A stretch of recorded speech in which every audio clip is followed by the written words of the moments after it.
ఎదుటి వాళ్ళ కోసం ఎలాంటి సహాయమైనా చేసి పెట్టే రకం. అబ్బో, తన గురించి బాగా తెలిసినట్టే చెప్తున్నావే. మొన్నటిదాకా క్వారీలో నాతో పాటే పనిచేశాడు కదమ్మా. అక్కడ కూడా ఎవరికైనా కష్టం వస్తే వెంటనే ముందుకు దూకేవాడు. అర్థమైందమ్మా. అంత మంచివాడు మాకు డ్రైవర్గా దొరకడం నిజంగా మా అదృష్టం. అంత ఓర్పు నేర్పు ఉన్నవాడు కాబట్టే శివాని మా హర్ష ఇక్కడ పని చేయమన్నాడు. అయ్యో, పొద్దుపోతుంది. మా నాన్న ఇంటికి వచ్చే టైం అయింది. ఆకలితో ఉన్న మనిషికి వంట చేసి పెట్టకపోతే కోపం వస్తుంది. మా ఊళ్ళమ్మ, నాకొక చిన్న సహాయం చేస్తావా? ఏంటమ్మా? ఈ బట్టల్ని నా చేత్తో ఇవ్వాలని తెచ్చాను. వాళ్ళేమో ఇంకా రాలేదు. శివ వచ్చాక కాస్త ఈ బట్టలని తనకిచ్చేవా? అలాగే ఇస్తానమ్మా. అయ్యగారు, అమ్మగారు, వెళ్ళొస్తాను. అలాగేనమ్మా.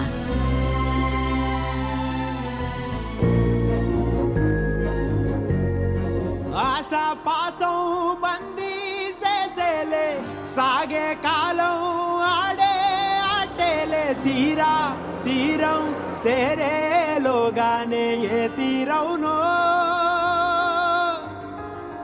సేరువైనా సేదు దూరాలే, తోడవుతూనే ఈడే వైనాలే, నీదో కాదో తేలేలోగానే ఏదేటవునో,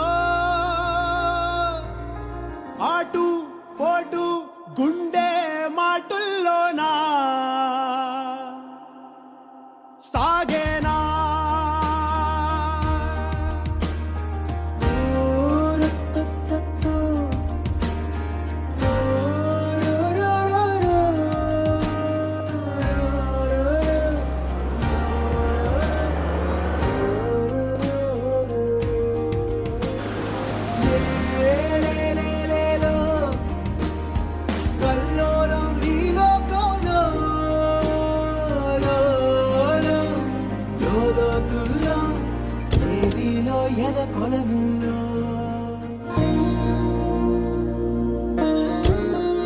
అమ్మా మాధవి, ఇంత ఆలస్యమైందే?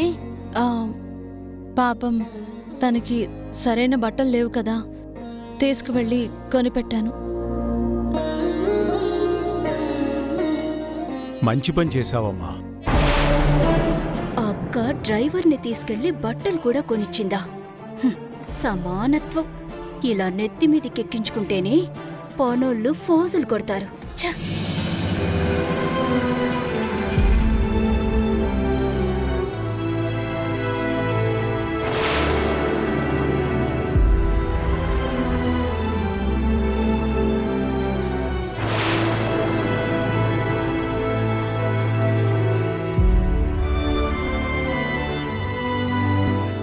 గురుమూర్తి, అవన్నీ ఎవరికోసం?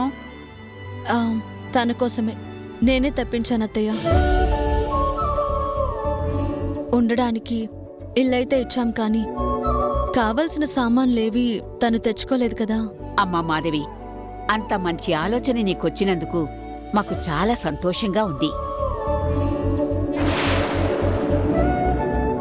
అవునమ్మా, అందరూ సమానమే అని మాటలు చెప్పడం వేరు, నిజంగానే చేసి చూపించటం వేరు. నీలాంటి మంచి మనసున్న కోడలు దొరకడం నిజంగా మాకు గర్వంగా ఉంది. దేవుడా, నేనిదంతా చేసినందుకు వీళ్ళకి ఎలాంటి అనుమానమూ రాలేదు. చిన్నమ్మగారు, ఇవన్నీ నిజంగా నా కోసమేనా?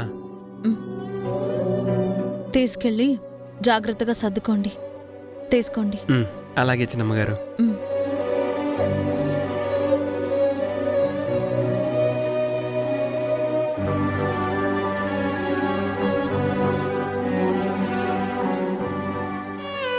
డ్రైవర్ గాడిని నా కోసం ఎంతో డబ్బు ఖర్చు పెట్టి ఇవన్నీ కొన్నారు.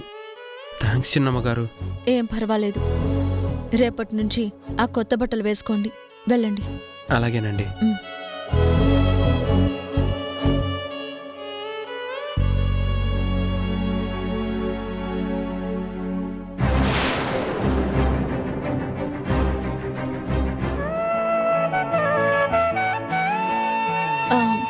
అత్తయ్య, నాని ఏం చేస్తున్నాడు?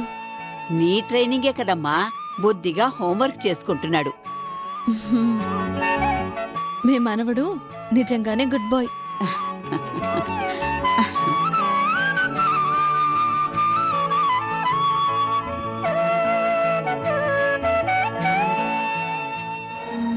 ఇంట్లో పిల్లాన్ని వదిలిపెట్టి బయట తిరుగుళ్ళు పనోడికి సామాన్లు కూడా. ఈవిడగారేదో గొప్ప పని చేసినట్టు ఆ ముసలోళ్ళ సపోర్ట్. ఛ!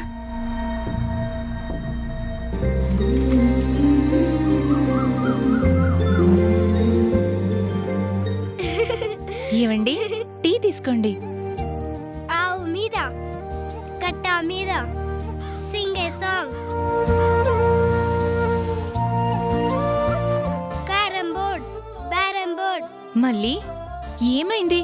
నువ్వు శివ కలిసొస్తారనుకుంటే ఇలా నీరసంగా ఒక్కదానివే వచ్చావేంటి? శివాకి కొత్త బట్టలు కొనిస్తా అన్నావు కదా, ఇచ్చావా? మళ్ళీ మాట్లాడవేంటి? అసలు శివాని కలిసావా లేదా? లేదు. శివాకి నేను కొత్త బట్టలు కొని ఎంతో సంతోషంగా ఇద్దామని వెళ్తే డ్రైవర్ గారు వాళ్ళ చిన్నమ్మ గారిని తీసుకొని కారులో ఎటో వెళ్లారని తెలిసింది. సరేలే, తను వచ్చేదాకా ఉందామని ఇప్పటిదాకా ఎదురు చూశాను. రాలేదు. అయ్యో, అంటే శివాని కలవకుండానే తిరిగొచ్చేసావా? ఇంకేం చేయను, మా అయ్యకి అన్నం వండి పెట్టాలి కదా. మరి కొత్త బట్టలు ఏం చేసావు? మనోడు వచ్చాక ఇవ్వమని వాళ్ళ ఇంట్లో వాళ్ళకి చెప్పి ఇచ్చొచ్చాను. ఏంటో, డ్రైవర్ బాబుగారిని కలవడానికి కూడా ముందుగానే చెప్పాలేమో. మళ్ళీ ఎందుకు బాధపడతావ్? ఇదే ఊళ్ళో ఉంటున్నాడు కదా, ఇవాళ కాకపోతే రేపు కలవచ్చులే.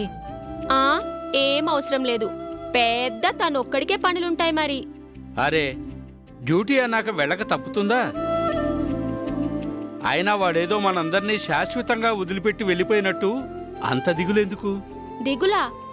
నాకేం దిగుల్లేదు.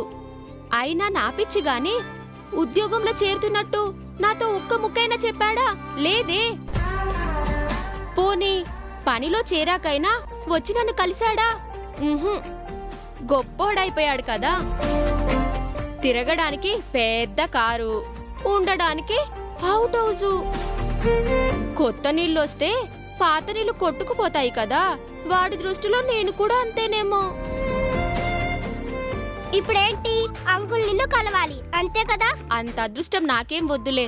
ఏడ్చి విందు చేయించుకోవాలని నాకేం లేదు. పిచ్చిదానా, ఎందుకీ మాటలన్నీ?